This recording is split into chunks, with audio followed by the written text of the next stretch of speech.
الحمد لله. الحمد لله رب العالمين، نحمده ونستعينه ونستهديه ونستغفره ونتوب إليه، ونؤمن به ونتوكل عليه ونثني عليه الخير كله، نشكره ولا نكفره، ونخلع ونترك من يفجره. اللهم إياك نعبد ولك نصلي ونسجد، وإليك نسعى ونهفد، نرجو رحمتك ونخشى عذابك، إن عذابك الجد بالكفار ملحق. وأشهد أن لا إله إلا الله وحده لا شريك له ولا وزير له، لا معين له ولا مثيل له، لا شبيه له ولا ند له، ليس كمثله شيء وهو السميع البصير، الأول بلا بداية والآخر بلا نهاية. لا إله إلا الله وحده لا شريك له، له الملك وله الحمد وهو على كل شيء قدير. وأشهد أن سيدنا ونبينا وحبيبنا وإمامنا وقدوتنا محمد رسول الله، أشهد بأنه بلغ الرسالة وأدى الأمانة ونصح الأمة ومحى الظلمة وكشف الله به الغمة، وجاهد في الله حق جهاده حتى أتاه اليقين. جزى الله نبينا محمدا خير ما جزى به نبيا عن أمة قومه. اللهم صل وسلم وزد وبارك على هذا النبي الكريم وعلى آله وصحابته ذوي الشرف العظيم. أما بعد، فيا أيها الناس، أوصيكم ونفسي بتقوى الله تعالى وطاعته، فقد فاز المتقون. Ee ndugu Waislamu, nakuhusieni pamoja na kuihusia nafsi yangu kumcha Allah jalla jalaluhu na kufuata mwendo na sunna za Bwana Mtume Muhammad.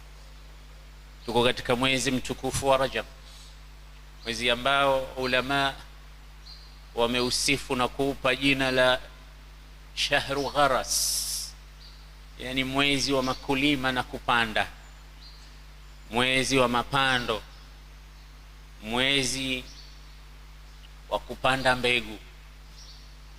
Mwezi uliofuata au utakaofuata ambao ni mwezi wa Shaaban wakawita shahru siqaya au shahru saqiya, mwezi wa kunyushiliza maji, kunyunyiza maji na kumwagilia kile ulichokipanda katika mwezi wa Rajab. Na mwezi utakaofuata baada ya Shaaban ni mwezi wa Ramadhan, wakawita shahru hasad, yani mwezi wa mavuno. Sasa ikiwa hukumwagilia maji katika mwezi wa Shaaban, hakuna utakachokivuna kwa ufanisi, lakini kama hukupanda katika mwezi wa Rajab, hakuna utakachomwagilia maji wala kuvuna katika mwezi wa Ramadhan. Kwa hekima zao, na wenye hekima ndio wenye kuona mbali, waliosifiwa na Mola wao, yu'til hikmata man yasha wa man yu'tal hikmata faqad utiya khairan kathira. Anampa hekima anayemtaka, anampa busara anayemtaka, na mwenye kupewa hekima amepewa khairi nyingi. Hao ndo wanatuambia kwamba huu mwezi tujitahidi kupanda. Na haya ni maneno ambayo tunaambiwa sisi ambao tulikwisha kuelezwa juu ya umuhimu wa huko tunakoelekea. Wengi wetu hapa msikitini tunakokwenda ni karibu kuliko tulikotoka. Tumebakisha wakati mdogo wa kuiacha dunia. Kwa hiyo zile himma na nguvu zetu za kuwekeza zinatakiwa ziwe maradufu kuliko tulivyokuwa mwanzo. Kwa ajili hii basi, ikija miezi mitukufu kama hii ambayo ndani yake kunakuwa na malipo maradufu, tunapaswa kujitahidi kuitumia vyema, siku kwa siku, wakati kwa wakati, saa kwa saa, dakika kwa dakika, muda kwa muda. Allah alipoumba dunia kajalia katika siku alizoumba kaumba miezi, na katika miezi 12 akajalia miezi minne ni mitukufu kuliko miezi mingine yoyote. Moja katika hiyo miezi mitukufu ni huu mwezi wa Rajab ambao utatanguliwa au utafuatiwa na mwezi wa Shaaban, hatima ya Ramadhan. Kana kwamba anakuambia kwamba ule mwezi wa Ramadhani ulivyokuwa muhimu, maandalizi yake yanaanza mbali mno. Kama vile ambavyo unaambiwa kitu chochote kigumu muhimu huwezi ukaingia tu moja kwa moja alafu ukakifanya, kama vile tunavyofanya katika mwezi wa Ramadhani. Huwa tunaisubiri tu, ikiingia tunajitupa ndani yake, tunaitumia au kutumikia. Lakini utakuta wengi miongoni mwetu umuhimu wake na kwa zile siku 10 za mwanzo au wiki ya kwanza, alafu tumeshachoka, tunaziacha siku 28 na 5 na 6, 22 zote bila ya ibada, kwa sababu hakukuwa na maandalizi mazuri. Kama tulijiandaa kutokea mwezi wa Rajab, tukapanda, tukamwagilia mwezi wa Shaaban, tukavuna mwezi wa Ramadhani, tungeiona ile Ramadhani ni siku chache mno na tunataka tuongezwe. Lakini kwa sababu hakuna maandalizi, ikifika wiki tu itaisha lini? Basi haya ni kutokamana na kwamba mazoea ya kujiandaa hayapo kama wenzetu walivyokuwa wanajiandaa. Vijana wengi, ni wape mfano, mechi yoyote ile kali lazima kuwe na maandalizi, mazoezi, practice kwa wingi, kwa sababu kupractice kuna make perfect kwa yule mtu anayejiandaa. Na mtu yoyote ukimwona anaingia kwenye mechi bila ya mazoezi, huyo ulimi utamtoka tu, huyo misuli itakatika tu, na magoti yatagoma, na muscles zitapuli mpaka utatolewa, kwa sababu maandalizi hayakuwepo. Japo ile warm up, ile kupasha misuli ile, mara nyingi ukiona mtu anabadilishwa kutoka bench, anaambiwa kimbia kwanza, nenda hivi, nyosha misuli ile, ni kwa sababu uwe na maandalizi. Bila ya maandalizi hufiki mbali, wala hakutokuwa na achievement yoyote.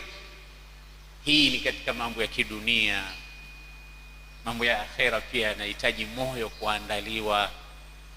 Moja katika vitu ambavyo unatakiwa kuvithamini sana kwa ajili ya maandalizi ni huu mwezi wa Rajabu. Mpaka sasa hivi sasa tunakwenda katika Ijumaa hii ya pili, tunaimaliza. Umejiandaaje wewe? Umepanda nini? Umeitumiaje? Na Mwenyezi Mungu ametuambia fala tadhlimu fihinna anfusakum, musidhulumu katika hii miezi mitukufu nafsi zenu kwa kuacha kuitumia vyema au kwa kuitumia vibaya. Ndugu Waislamu, moja katika vitu ambavyo vinatuumiza mno na tunatumia vibaya mno, ndivyo vitu viwili muhimu mno ambavyo tunapaswa tuvitumie vizuri mno. Nitauweka mfano huu wazi kwa kisa kimoja maarufu. Walimu wetu walipokuwa wanatuambia ubaya wa hivyo vitu, walikuwa wanatutolea sana. Anasema alikuwepo mfalme mmoja au mtu mmoja anamiliki mtumwa, lakini huyu mtumwa alikuwa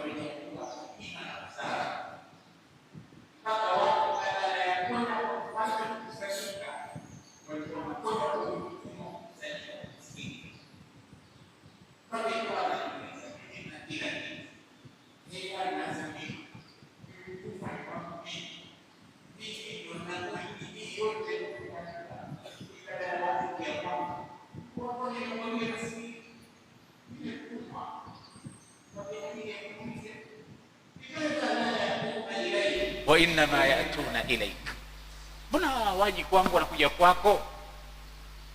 Mbona hawanisikilizi mimi, wanakusikiliza wewe? Sasa jawabu, huyo mtumwa alikuwa amepewa hekima, akisema maneno kaannahu yanthuru ad-durar. Kuna watu akisema utafikiria kama anatema dhahabu, anatema madini. Yale maneno yake utadhani sio maneno, ni madini. Sasa yule pamoja na ufalme wake hana hekima, hana maneno mazuri ya kuwavuta watu na kuwafanya watu wamkimbilie, labda kumkimbia. Falimadha la yatuna ilayya kama yatuna ilaik. Akamwambia neno moja muhimu sana, akamwambia liannaka inshaghalta bima la ya'nik wa tarakta ma la ya'nik fafarra minka an-nas. Unajua kwa nini hawakujii wewe? Kwa sababu umejishughulisha na yasiyokuhusu na umeyaacha yanayokuhusu. Umejishughulisha sana na vitu visivyo, na kujishughulisha na vitu visivyokuhusu ni njia katika njia za kupotea step. Ndio maana katika hadithi ya mtume sallallahu alaihi wasallam anasema, min husni islami almar'i tarkuhu ma la ya'ni. Katika uislamu bora atakaokuwa nao mtu ni kuacha kushughulika na yasiyomhusu. Sasa wewe shaghalta bima la ya'nik wa tarakta ma la ya'ni. Na bora ungekuwa unashughulika na yasiyokuhusu, lakini na yanayokuhusu pia unashughulika nayo. Lakini wewe umeshughulika na yasiyokuhusu na yanayokuhusu umeacha. Wa inma ana inshaghaltu bima ya'nini wa taraktu ma la ya'nini.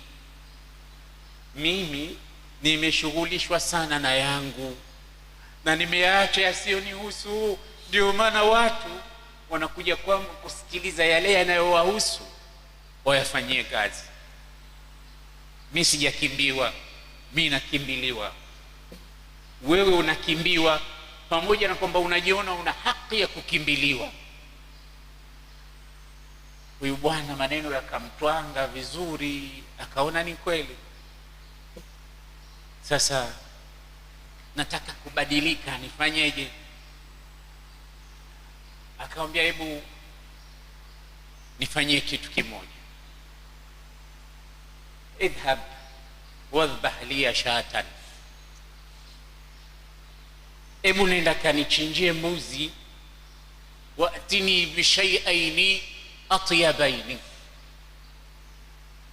alafu niletee vitu viwili vizuri mno kutoka katika kichinjwa kile. Mtumwa wake akaitikia. Mtumwa sio mtumwa tu, ni mtu mwenye busara, mtu ana value ya hali ya juu. Akaondoka, akaenda akachinja mbuzi, akamchuna, akampelekea bosi wake vitu viwili vizuri mno. Unadhani alipeleka nini? Alipeleka moyo na ulimi, akampelekea. Unataka vitu vizuri mno, na hivi sio kwa mbuzi tu, hata kwangu mimi na wewe ndivyo vitu viwili vizuri mno. Akampelekea ulimi pamoja na moyo, akamkabidhi. Siku ya pili akamtuma tena, jana umeniletea vitu viwili vizuri mno, sasa leo idhbah liya shatan waatini bishai'aini akhbathain. Kaniletee vitu viwili vibaya mno, hatari mno, kutoka katika mwili wa hichi kichinjwa. Akaenda akachinja mbuzi, akatengeza, akamletea vitu viwili hatari mno, vibaya mno, kutoka katika mbuzi yule. Unadhani kampelekea nini? Kampelekea ulimi na moyo. Bado vitu ni vile vile alivyovipeleka jana, kwamba ni vizuri mno, na leo alipoagizwa apeleke vibaya mno, kapeleka vile vile. Akamwambia, sasa hebu nipe tafsiri yake. Nilivyokuambia niletee vitu vizuri, umeniletea moyo na ulimi. Vitu vibaya umeniletea moyo na ulimi. Ma tafsiruha, haya mambo tafsiri yake nini? Uzuri wake nini na ubaya wake nini? Kama ya sayyidi, huma shay'ani atyabani idha taba wa huma shay'ani akhbathani idha khabutha, hivyo vitu viwili hivyo ni vizuri mno vikitengezwa kuwa vizuri, na ni vibaya mno vikiachiwa kuwa vibaya. Kwa hiyo hivyo hivyo ndio vitu vizuri, na hivyo hivyo ndivyo vitu vibaya, na hivi ndivyo vinavyochafua kila kitu, mpaka ibada zako zinaharibika, matendo yako yanaharibika, hima yako inaharibika, thinking capacity yako pia inaharibika, kufikiria kwako na kuwaza kwako, kutokamana na kwamba vimeharibika hivi vitu viwili. Hadithi ya Mtume inasemaje? inna Allaha la yanzuru ila suwarikum wala ila ajsamikum walakin yanzuru ila qulubikum, Mwenyezi Mungu anatizama nyoyo zenu, wa a'malikum, na matendo yenu. Sasa balozi, mfalme wa matendo ni moyo na ulimi.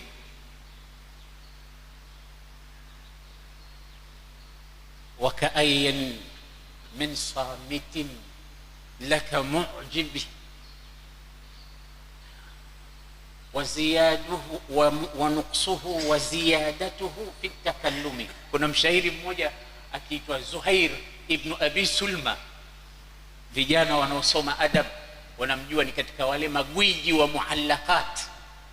Maneno yao yalikuwa maneno ya mshairi, siku zote nawaambia, ni katika mmoja miongoni mwa maneno ya busara mno. Anasema wakaim min samitin laka mu'jibi, ni wangapi walionyamaza uliopendezwa nao. Yani mtu kama haongei, kakaa kimya tu, akiwa handsome boy, akiwa na malamih mazuri, utapendezwa naye bila shaka. Awe mwanamke awe mwanamme, amenyamaza, ule kunyamaa kwake kunaweza kukakutisha wewe au kukakupa haiba fulani. Ndio nasema wakaim min samitin laka mu'jib, ni wangapi walionyamaza uliopendezwa nao. Lakini anasema waziyadatuhu au naqsuhu fi takallumi. Sasa kule kupendezwa naye kwake kutazidi au kutadondoka akianza kuongea. Uweze ukamjua mtu vizuri mpaka aseme kitu, mpaka aongee, mpaka azungumze. Ile true color yake utaijua kwa kuongea kwake. Ndio maana wa Misri wanasema takallam hatta a'rifak, hebu ongea ili nikujue. Ukishaongea mimi nakujua, kwa sababu al-lisanu magharifu al-qalb. Ulimi kisima chake ni moyo, huko ndani kuna vitu vinatoka moja kwa moja, ndio vinapitia katika ulimi. Katika huu beti aliyosema ziyadatuhu au naqsuhu fi takallumi, alimaliza kwa kusema lisanul fata nisfun wa nisfun fuaduhu falam yabqa illa suratul lahmi waddam.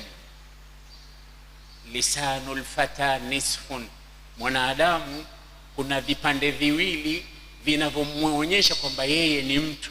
Vikikosekana hivyo, huyo sio mtu. Viwili tu ndio sema lisanul fata, ulimi wake kijana, nisfun, nusu yake ya mwanzo, wa nisfun fuaduhu, na nusu yake ya pili ni ulimi, ni moyo wake. Kisha anamaliza conclusion, anasema falam yabqa, baada ya ulimi na moyo hakuna kilichobaki illa suratul lahmi waddam, isipokuwa hii sura, nyama na damu. Hivi vyote ni takataka tu, lakini suratuhu alhaqiqiyya lisanul fata nisfun wa nisfun fuadu. Sasa vijana wengi katika maisha unawasoma kwa hivi vitu.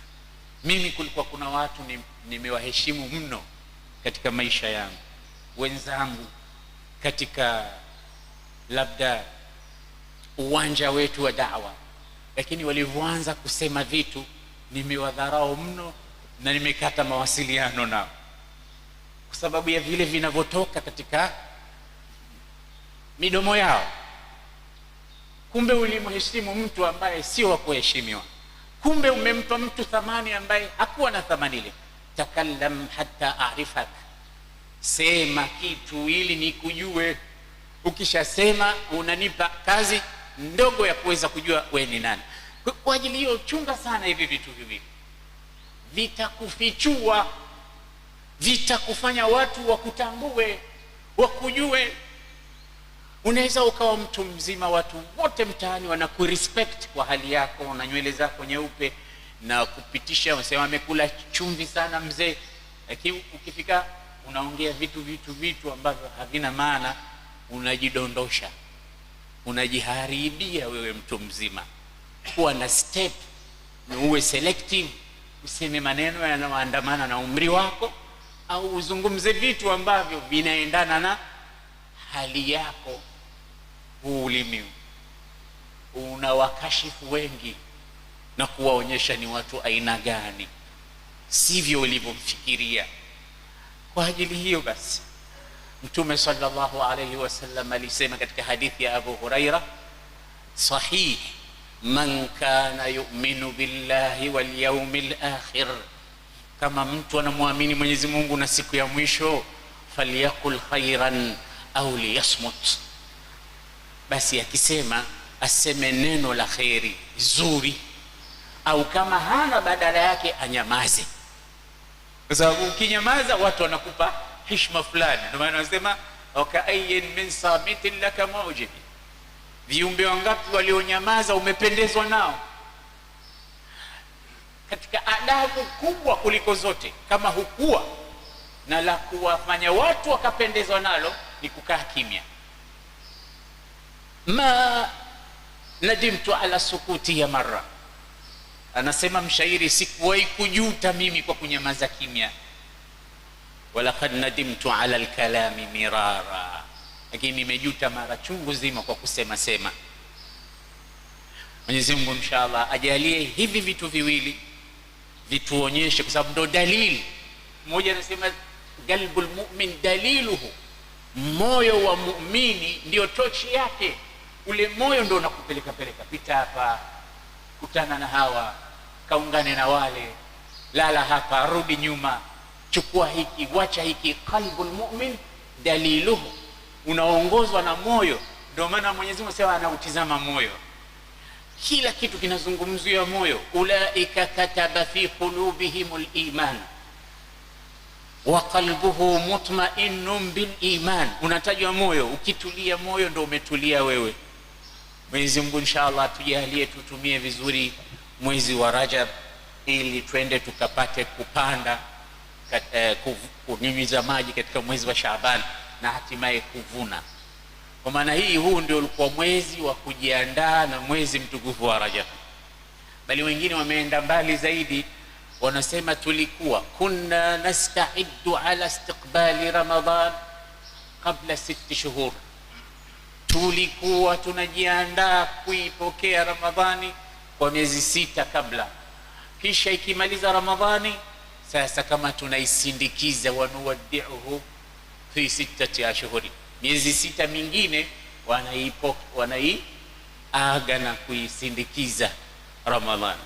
Yani miezi 6 wanajiandaa kuipokea, miezi 6 yani mwaka mzima wao wako katika kusubiri mwezi wa Ramadhani. Huu mwezi ni wa aina yake, ni tunu ambayo wanapewa watu bora.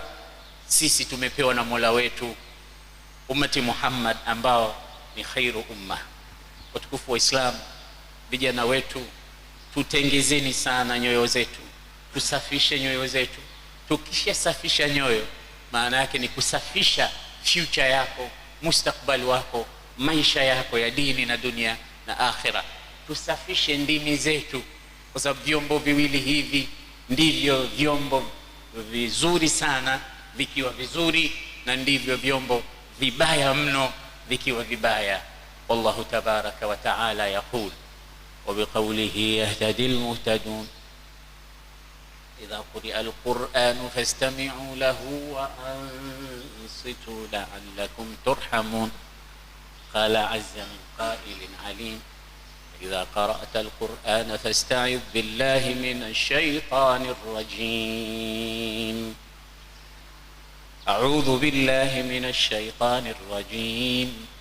يا أيها الذين آمنوا اتقوا الله وقولوا قولا سديدا يصلح لكم أعمالكم ويغفر لكم ذنوبكم ومن يطع الله ورسوله فقد فاز فوزا عظيما. اللهم اجعلنا من الفائزين فوزا عظيما. بارك الله لي ولكم بالقرآن العظيم ونفعني وإياكم بما فيه من الآيات والذكر الحكيم. أقول ما تسمعون، أستغفر الله لي ولكم فاستغفروا.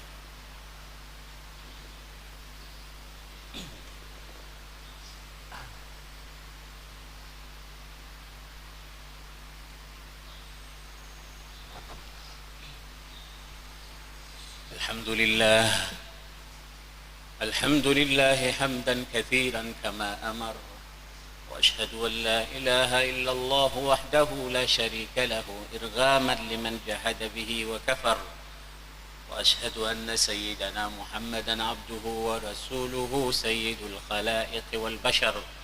عباد الله، اتقوا الله تعالى من سماع اللفظ وفضول الخبر، وانتهوا عما نهاكم عنه وزجر، واعلموا أن الله أمركم بأمر بدأ فيه بنفسه وثنى بملائكته المسبحة بقدسه، وثلث بكم أيها المؤمنون من برية جنه وإنسه، فقال تعالى مخبرا وآمرا: إن الله وملائكته يصلون على النبي يا أيها الذين آمنوا صلوا عليه وسلموا تسليما. اللهم صل وسلم على نبي الرحمة وشفيع الأمة عدد ما أحاط به علمك وأحصاه كتابك وضمه، وعلى آله ومن نصره في كل مهمة، خصوصا منهم سادتنا الكرام أبي بكر وعمر وعثمان وعلي، ورضي الله تعالى عن صحابة رسول الله أجمعين. اللهم اصلح ولاة المسلمين خصوصا منهم رئيس زنجبار الدكتور حسين علي مني، اللهم خذ بيده إلى ما فيه الخيرات والصواب، اللهم هيئ له بطانة صالحة تأمره بالمعروف وتنهاه عن المنكر، اللهم ارفع مقتك وغضبك عنا، اللهم اجعل بلدتنا هذه آمنة مطمئنة وسائر بلاد الإسلام والمسلمين. اكتب اللهم سترك وسلامك على عبيدك الحجاج والغزاة والمسافرين في برك وبحرك من أمة محمد أجمعين. ربنا تقبل منا إنك أنت السميع العليم، وتب علينا إنك أنت التواب الرحيم. ربنا آتنا في الدنيا حسنة وفي الآخرة حسنة وقنا عذاب النار، واغفر للمؤمنين والمؤمنات والمسلمين والمسلمات الأحياء منهم والأموات برحمتك يا أرحم الراحمين. عباد الله، إن الله يأمر بالعدل والإحسان وإيتاء ذي القربى وينهى عن الفحشاء والمنكر والبغي يعظكم لعلكم تذكرون. اذكروا الله يذكركم واشكروه على نعمه يزدكم، ولذكر الله تعالى أكبر والله يعلم ما تصنعون. الله أكبر الله أكبر، أشهد أن لا إله إلا الله، أشهد أن محمد رسول الله. حي على الصلاة، حي على الفلاح، قد قامت الصلاة، قد قامت الصلاة. الله